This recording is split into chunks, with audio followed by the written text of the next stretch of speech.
The fourth great difference between Islam and Judaism is, of course, and this is the most difficult one when it comes to dialogue, the acknowledgement of post-Old Testament prophecy.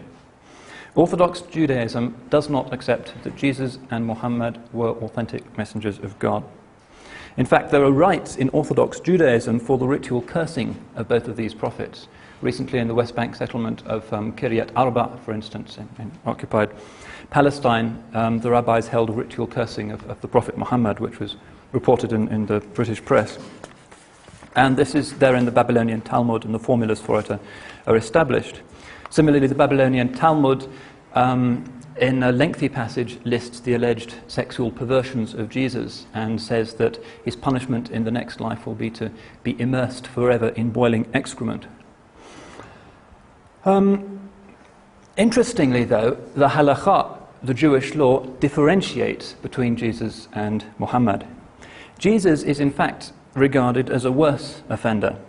The Talmudic commentators universally state that Jesus was executed justly by a properly constituted rabbinical court for his blasphemy. Medieval Judaism also held that the doctrines of Trinity and the Incarnation were monstrous compromises with the Old Testament ideal of the one single God. Hear, O Israel, thy Lord, thy God is one.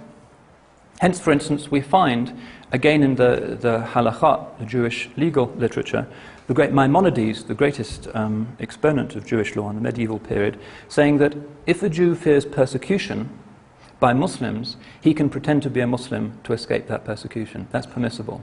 But if he fears persecution by Christians, he cannot pretend to be a Christian because Christianity is a compromise with monotheism, whereas Islam is not.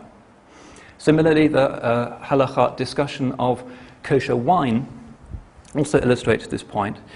The rabbis argue as to what one should do with a bottle of wine that one finds has been opened, and they conclude that if it has been handled by a Christian, it has to be poured away. If it's been handled by a Muslim, it can be sold, although it can't be consumed by Jews.